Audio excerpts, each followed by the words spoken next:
Today we're going to attempt to replace lock cylinders. As stated before from previous videos, the previous owner had his keys stolen. Well, his car was stolen and the keys were in it. And the car was recovered later, stripped. So we have to replace this one, the trunk, we have the door, and we have the ignition. And unfortunately, he couldn't buy it as a complete set. Yes, this car was a diesel. And so he will have two different, what do you call it, exterior keys, the round ones. But it's going to be what it is. So I went ahead, never done this before. I mean, it doesn't seem hard. But I just went ahead and marked out the outline of this so we can put it back the way it is and we don't have to have any trunk alignment issues. And get started and just see how bad this really is. Not too bad. So took out the 3 10mm here. You can see our marking so we can put it back in the same spot. Pretty much what came out, we have the actual mechanism, and all it does is rotate to release it. I think I'll have to bend that back. And then this is the piece that's actually rotating. I think I was having to stick a screwdriver to grab that. So then it's like, okay, I need to take this piece out because this is what's holding it. And there's actually, oh, where's it at? A rivet. So we drilled the rivet head out and it slides out. And now, oh, it should come out.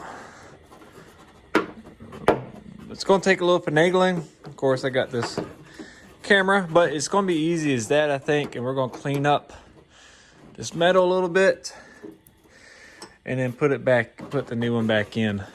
So let me get some screwdrivers, pliers, and 2 hands. Here's the AC Delco box that came in. It looks like a Delta 142B Bear. Pretty easy. You can see we got a slot here. It turns. And I don't know what this was purchased for because that clip ain't going to be right, which I guess we could use it. And I don't think this slot's right either. But we're going to reuse some of the other parts. It should work, just not 100% for this application. So let's see how it fits. We have the key in. That was pretty easy. I reused the old gasket. The plastic that came with it, I just couldn't get it to fit right. I don't know. It's like I needed to do a little bit of shaving, and I just reused the old gasket. We had a rivet I had to grind down slightly because it was what they call like a Cherry Mac style. It has a steel core. Grind it down. Took our hammer and punch. Oh, anyways, just a hammer and punch I was going to show y'all. I had to enlarge the hole a little bit, and I just put one of these tri-wing, like universal rivets in its place. Works good. So now we're ready to figure out, are we going to use this, or are we using the piece that came with it, which I'll show y'all inside here. Pretty simple. Oh, it can't really good, but pretty happy. So let's see if it's as easy as putting the rest back together. Lesson learned, go ahead and put the stick part of it in the cylinder before you put it in. A little bit of a pain, it wasn't a big deal, but I had to get the notch at the bottom under this retaining spring to hold it in place. And then the stick part actually just goes through the back if I would actually put it in correctly. Oh, like that. And you can see it barely protrudes out right there. And then we'll just put our bolts in. Moment of truth. Everything's in place. This car does, they come from the factory with a solenoid that you keep in your glove box. So let's move everything out of the way. All right. Let's see what happens.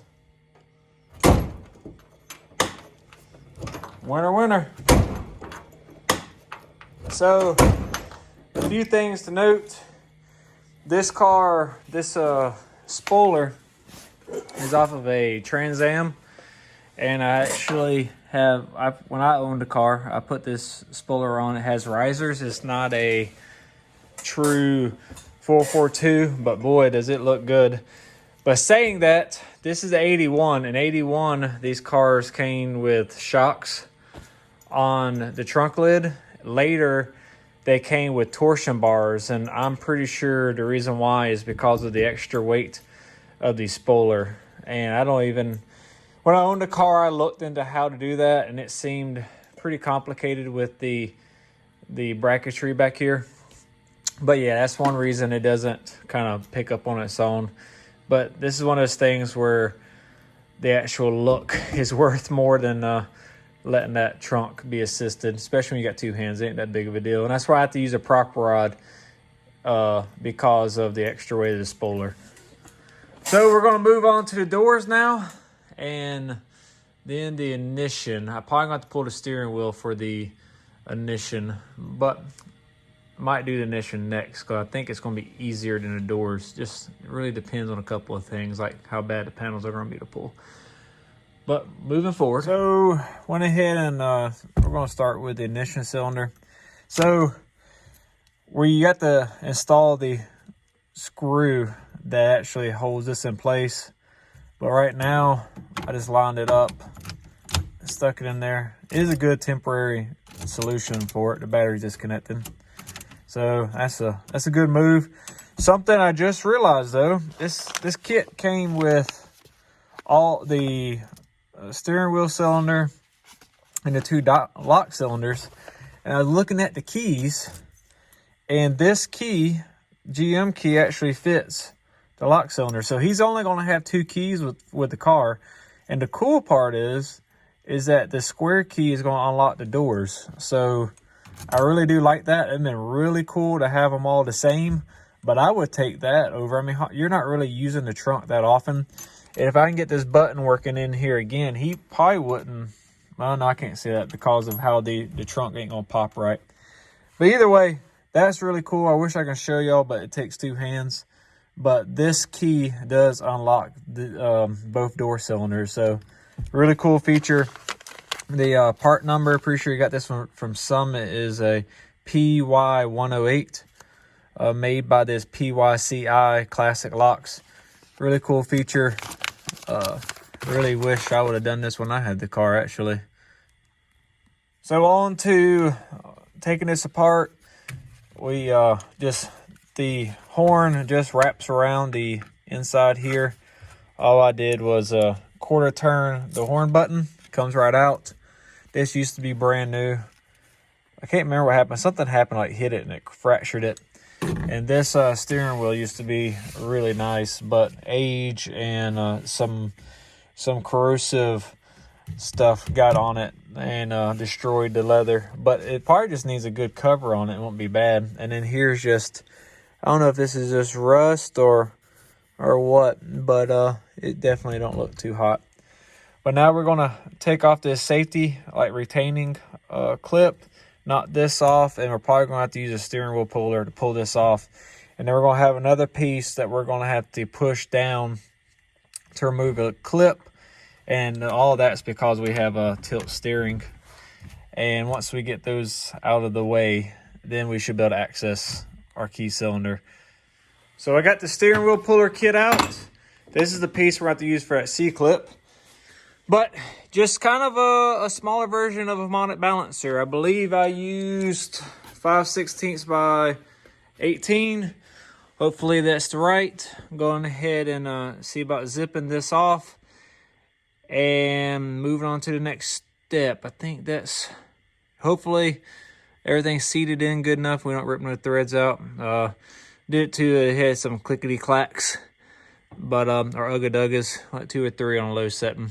So all right, I'm gonna zip this off and hopefully that goes smooth and we'll get to that snap ring I've been talking about. So it took some wiggling. I'm pretty sure last time I did this, I had one of these, this notch one off, because that should have came off a little smoother.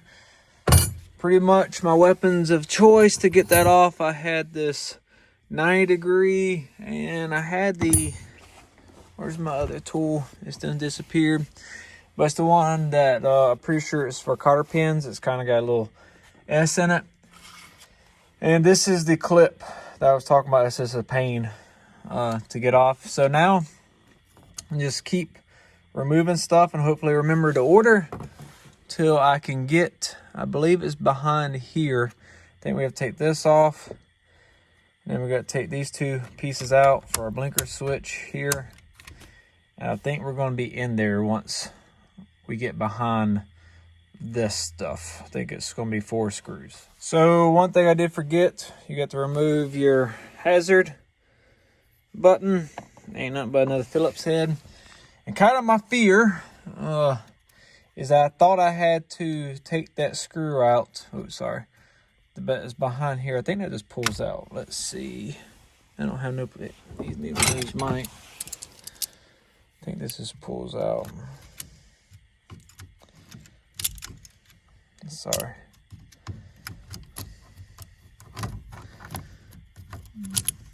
Oh my gosh. These needle nose vice grips are shot. But anyways, the screw that holds this piece in, I have removed it. It sits behind here. Oh, this is horrible. My lighting's not hitting anything. So anyway, I have to find that before we can secure this properly. So let me dig through the car and see if I got a random bolt laying around that would fit this, because there ain't gonna be too many things like this. I think it's a Torx head or something if I remember correctly. So I'm gonna look. So I had to pause on this because I can't find this bolt. Ordered one up eBay, bagged everything up, and moving on to a door panel. For what I remember, gotta take the top off, which I've already have for our lock. Take these bolts out. Take the this handle off for the door, and I think maybe this to get behind here, and it should come off, and we'll see what pain happens after that. And probably from where I've made a little cup holder in the past. So yeah, I'm going to start taking it apart and see where it lands. So that did work. There was 2 screws that was behind the, what do you want to call it here? That's right here. This panel is severely dry rotted.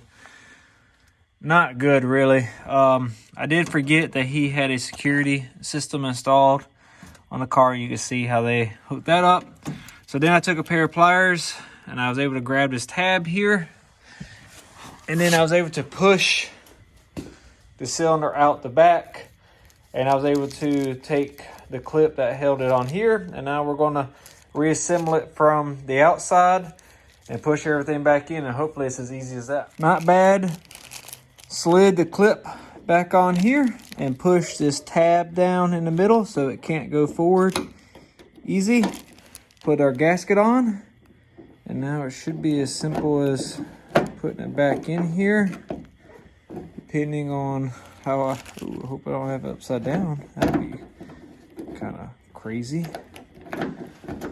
Oh no. All right, let me use 2 hands and get this in here. Hey guys, so I forgot to do an outro. This is just a replay of the last clip. I was able to finish the whole lock set on both doors. It was actually fairly simple for not ever having to do one before. As stated before, the door panels were extremely rotted. Last thing I'm waiting on is that screw for the key cylinder for the steering wheel, and I'll be able to button this project. But thank y'all for coming by, and hopefully you got something out of this video. Thanks.